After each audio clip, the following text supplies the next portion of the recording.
enfin accueillir Amine pour la société Tessie. Et Amine va nous parler du sponsor du DPO, transformer le challenge RGPD en opportunité business chez un sous-traitant du CAC 40, rien moins que cela. Et vous venez avec Emmanuelle Hertel, donc bienvenue madame. Merci. Non, c'est bon, on a un timer. Hop.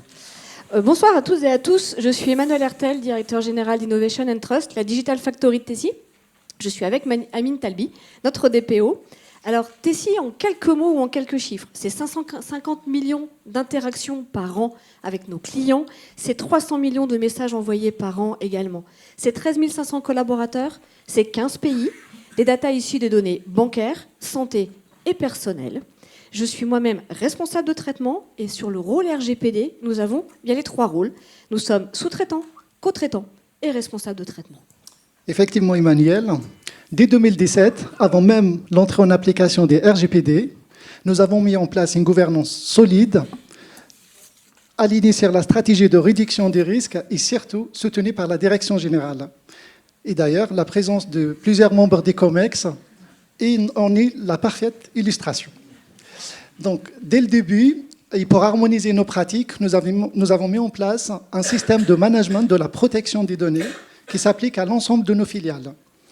Et dès le début, pour chaque nouveau projet ou prestation, on réalise un atelier Privacy and Security by Design pour garantir que la protection des données soit intégrée dès la conception.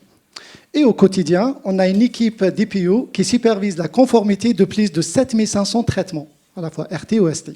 Côté formation, on a déjà plus de 90% de collaborateurs qui ont été déjà sensibilisés au RGPD grâce à des modules spécifiques à nos métiers. Donc, toutes ces actions ont porté leurs fruits, car Tessie a obtenu sa certification ISO 27701, que nous détenons maintenant depuis 3 ans.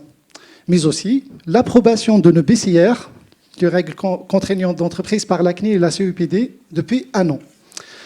Donc, depuis 2018, on a pu instruire plus de 2500 demandes d'exercice de droit des personnes, et chaque année, nous relevons le défi de 150 audits clients, notamment l'audit interbancaire. Et quelque chose dont on est fier, c'est qu'aucune non-conformité RGPD n'a été constatée jusqu'à ici. Vous avez vu, il est fort notre DPO. Hein, ouais. Nous, on est hyper fiers de lui en tout cas. Pourquoi ? Parce que le RGPD et le DPO, on l'a passé au cœur de notre business, au cœur du commerce. Il participe même à des soutenances avec nous. Mais c'est aussi un accompagnement fort autour de l'IA, parce que nous sommes aussi un éditeur de solutions d'IA. D'ailleurs, sachez que nous avons automatisé les processus de traitement sur l'exercice des droits, poussé par Amine pour nous faire travailler sur ces sujets-là. Et puis, la conformité est force et moteur de confiance, mais aussi, je l'ai déjà dit, un enjeu commercial. Il nous fait grandir, il fait grandir nos collaborateurs, mais il fait aussi grandir nos certifications. On a récemment été labellisé numérique responsable aussi avec l'apport de notre DPO. Il est central pour nous. Et la coopération étroite entre Direction Générale et DPO, qui est un duo gagnant. 2 minutes 59. Merci. Félicitations.